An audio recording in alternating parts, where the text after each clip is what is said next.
Okay, I'm not sure how to start off with a joke, so Saved by the Bell? Yep, yes, because they did say that. Yeah. Did anyone realize what they were saying there? I don't know. I think it was just like, because technically I think that is a term if you, in a boxing, if like, you're like, oh, he didn't beat you, you're saved by the bell, thank God, or something. It's just a technical term, I guess. Alright, so we just saw Southpaw. With Jake Gyllenhaal and Forrest Whitaker and Rachel McAdams. Yep. And we've had Rocky. We've had The Fighter, which was basically Rocky again. We've had 8 Mile, a rapper Rocky. We've had Real Steel, robot Rocky. And now we get Rocky it's kind of just Rocky. This was a warrior, but that's technically about mixed martial arts instead of boxing. But yeah, that was a good one. I liked Warrior. Yeah. But so basically, I'm kind of getting tired of the Rocky story, especially when they keep doing it with just boxers. Yeah. It's kind of bad when the dedication to James Horner at the beginning of the credits actually moved me more than anything in the actual movie. But yeah. I don't know. I really liked it though. I thought it was. Yeah. I thought Jake Gyllenhaal was really good, and I liked the dynamic between him and his daughter. I liked that. That was like the best. Like that was the best part. I felt was that I think that most the boxing films don't have is usually to him and the daughter. It's usually with a woman or like Raging Bull was. He was just kind of a jerk. Yeah. Yeah. So yeah, I'll give the movie that. The performances are great. I mean, Jake Gyllenhaal, I think he might have a shot at an Oscar. Of course, then again, I said the same thing about Nightcrawler last year. Rachel McAdams, she's only in the movie for like the first 15 minutes, but just with that, though, I'd say she's never been better. Yeah, and the daughter too. I think she was really good. I wouldn't be surprised if she won if she was up for Best Supporting Actress. I'd be like, yay! And she won. I'd be like, yeah, she deserves it. And she's an actress too. I've seen in a lot of things. Like I've seen her in tons of like stuff as little roles, and it's nice to see her in bigger stuff. The only actor though I did not like at all was 50 Cent as the manager. I thought he was really bad.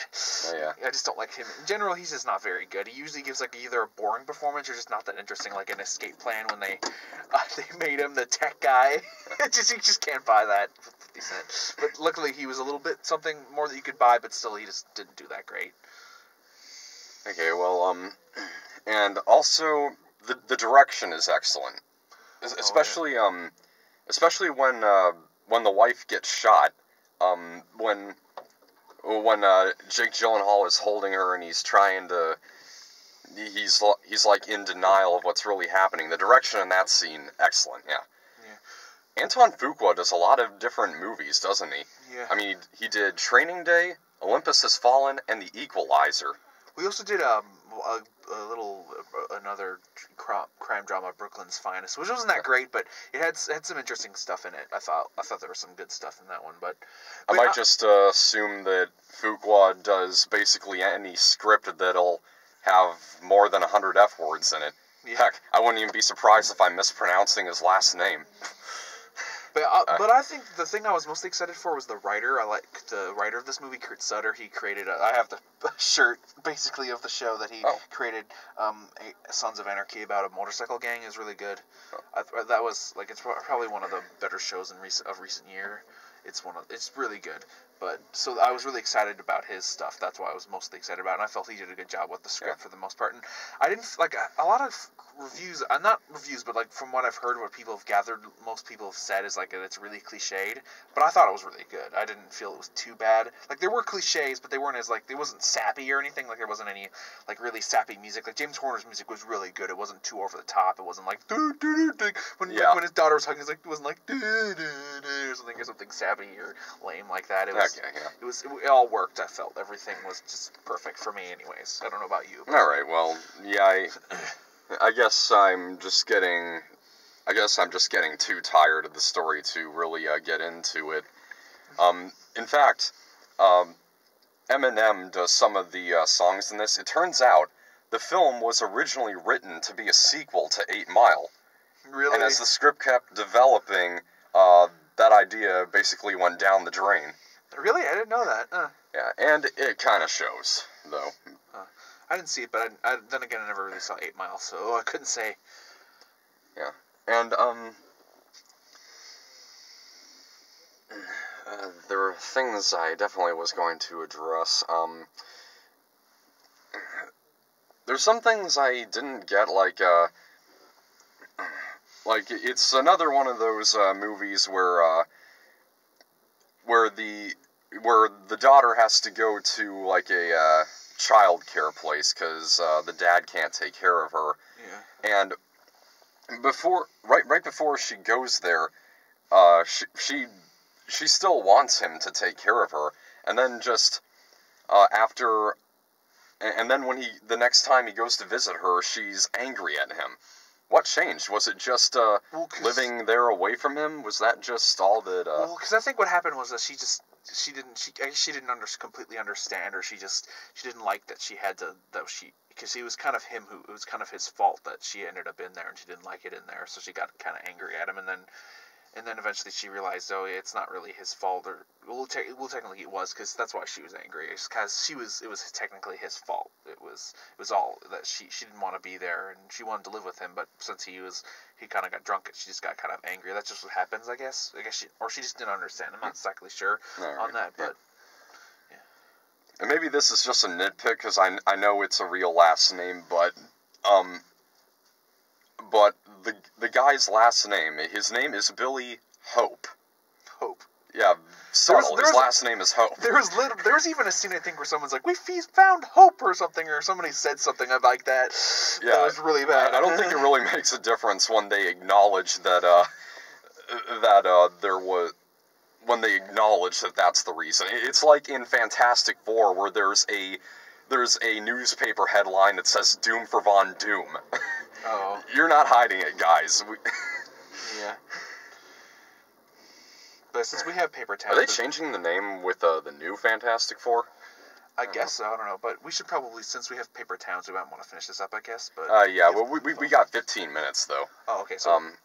is that right, or...? I'm pretty sure we got plenty of time. Alright, yeah, probably. I just want to make sure. You know, something... Yeah. Why is the movie called Southpaw, though? Because Southpaw is a term for someone who's left-handed. Does it have something to do with the fact that he and Forrest Whitaker's character both have bad left eyes? They said I heard the people say Southpaw twice in the film, but I couldn't really. It was kind of quiet, so I couldn't really hear why they were saying it. It had something. I guess I could look it up why it's called Southpaw, but yeah, it's weird. Yeah. I don't know why it's called that. Yeah. Another thing I wanted to mention: what gets him back into fighting, because again, he like loses everything and he's got to fight his way back to the top. It's that kind of story. The way he starts is that he fights at a charity event that's being held in a cathedral. Was that cathedral like still being in use other than events like for actual church stuff? Because if so, I know this is a charity event, but no church is going to allow a boxing match inside of it or scantily clad women in there. No friggin' day at all. Well, maybe it's not a church anymore. Maybe it used to be or something. I'm not sure. Yeah, that's what I was asking. But yeah. if that's not the case, then no, that would never happen. Yeah, probably. But yeah, just the thing I did think was different. Like I said, I thought was different was that it was all about him trying to get his daughter back and all that. He was trying to get back with his daughter. It was all mostly about that. It was also about his relationship with her. It wasn't just he wanted to get back in the game because he wanted to get back in the game, like he just to make more money. It was just he had a reason, and I thought that was still kind of a driving force. And I also liked there was even a montage in the film, and I felt that was handled effectively. It wasn't like an 80s montage where there was like 80s music and then like there was no Survivor, and then it was interesting. It was done in a way that was kind of interesting. It wasn't like a cliche montage. I thought that was well done. Like they didn't, because they had, like I said, the movie had cliches, but I felt they did it in the right way, that it didn't feel like cheesy or anything. They embraced it, and they're like, okay. And then it just felt, and also felt real. Like I said, the little girl, I liked her. The thing I most liked about her is she looked real. She wasn't like super cute. Like they didn't hire some actress who looked like really, really cute. They hired like a normal looking girl. And or said R's with a W sound. that kind of thing. Yeah, they didn't try to make her too cutesy. They make her, I guess, just right. In a way that I really liked her, and her and Gyllenhaal had good chemistry together too. So I like that too. Yeah. This movie does actually have a current rating of 8.2 on IMDb. This isn't the kind of movie where I just can't understand why people like it. I can understand why people would like this movie, even if they have seen like Keela and the Bee or 8 Mile and stuff. Although I think, here's really what I think. What gets him. Okay, actually, there's another thing I'd like to say. When he's lying on his bed with the gun, were they trying to imply that he accidentally shot his wife, like he drew the gun? No, they even showed that it was one of the other guy's cronies. Because it was just showing you because he was going to take the gun to try to get revenge. Because it was one of the guy's cronies. Because there was a scene where it showed him. Because I didn't notice this the first time I saw it. Because I've actually seen this movie twice. And the first time, and I didn't notice this, but the second time I noticed that the other guy, there was definitely one of the guys of the other guy's people. He even he was like, "What were you doing?" He took away the gun, even hid it, and had a friend like run away with it, trying to keep it away or something like that. Yeah, but he basically the guy, main enemy for the film, he basically took the away from the guy who shot her and gave it to like one of his other friends, and the other friends ran out of there so they wouldn't know it was him. So that way maybe it would look like one of Jake Gyllenhaal's friends, because one of Gyllenhaal's friends also had a gun too. But yeah. When he runs his car into the tree, he was doing that to commit suicide, right? I think he was just drunk. He couldn't. He was kind of showed that drunk, right? Because they said that he was intoxicated and his vision was kind of blurry, so he just wasn't paying attention. But maybe I was going to ask why didn't he just use the gun, but yeah. All right, yeah, okay. So, what I really think this movie should have been, because whenever he gets into like another setback, like first his wife accidentally gets shot when he gets into a brawl with someone who insulted her, and then he gets a 1-year suspension because after a match he punched the referee. I think this movie, because he headbutted him. It was a headbutt. Right? Because he was right there, and he's like, yeah. I think.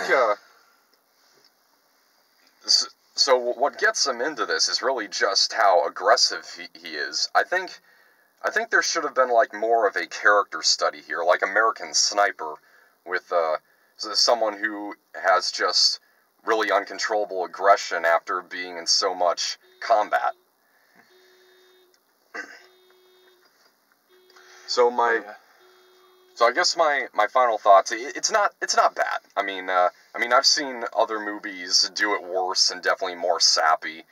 It's not a bad film. I would say because of like the acting, direction, and music, I would bring it up to a C+.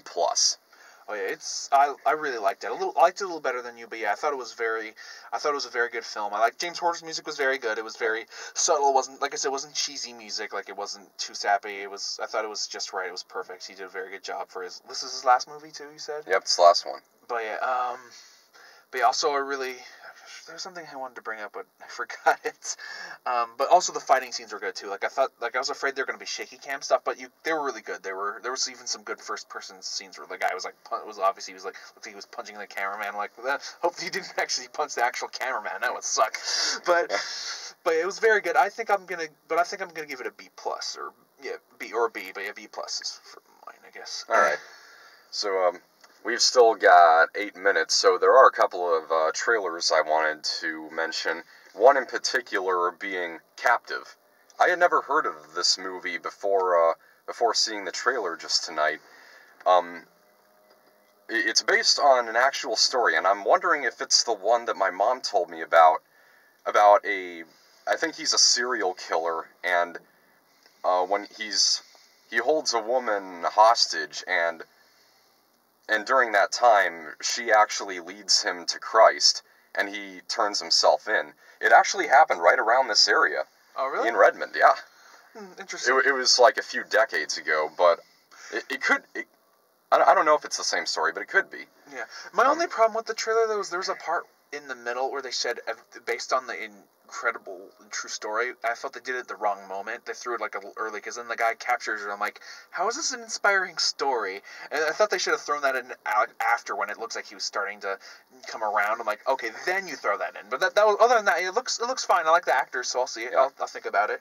And it definitely looks, and if it is about, like, someone finding Christ, it looks definitely much better than, like, most of the stuff I've seen about, like, from Christian stuff lately. Yeah, like, Pure Flicks, like, they keep cranking out movies that are just too preachy and way too unsubtle. Yeah.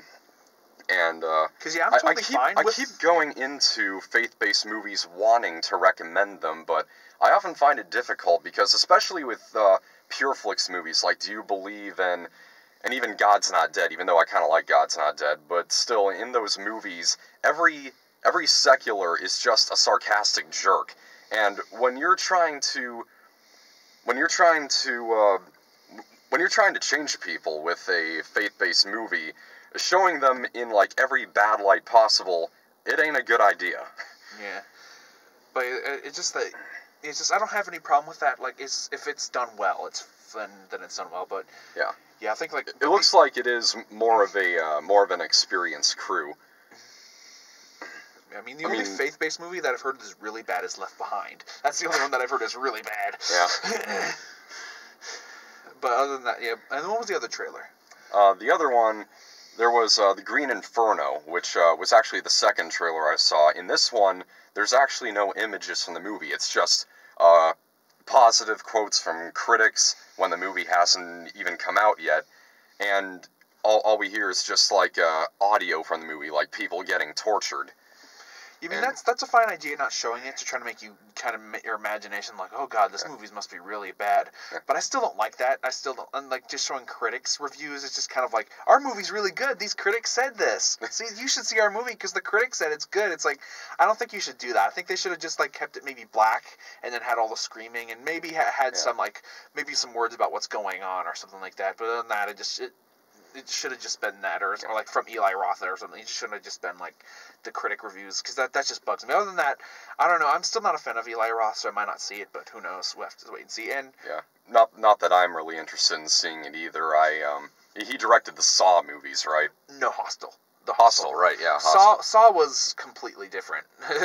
And the first one, the Saw was like a bunch of different directors. It wasn't just like... All right, because there were 7 movies. Yeah, because, like, it was James Wan who started it. That one wasn't so bad because it didn't have much of a budget, so there wasn't much. It wasn't too bad. But then the other, as they started to go along, they had a bigger budget. They started to go a little too overboard sometimes. But other than that, yeah, he directed the Hostel stuff, and he only directed the first 2. There's a third one that was straight to DVD that was someone else. But he did Hostel and Cabin Fever, which I know Peter Jackson and a lot of people liked, but I didn't like Cabin Fever that much. Yeah. So, we got a few minutes, so should we bring up No Escape? Yeah, I kind of want to bring that because I'm still kind of mixed, because it's from the director of Quarantine.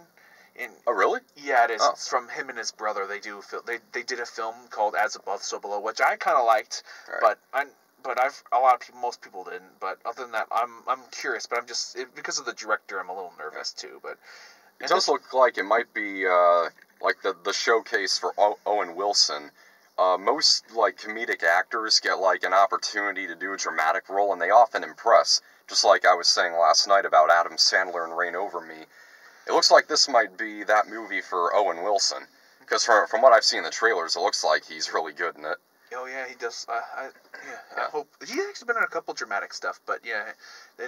He's done a good job in, I think, every dramatic... Because even, like, his early films with Wes Anderson were very dramatic, and he did a good job in those, too. It's just because of his comedy, people have been kind of this persona that he's an idiot, but he actually can do drama pretty well. Same thing with Ben Stiller too. Ben Stiller's another person who surprisingly can do drama well if you in the right movie, anyways. Yeah. Okay, should we head on out to the paper towns? Yes, we should. All right. See you.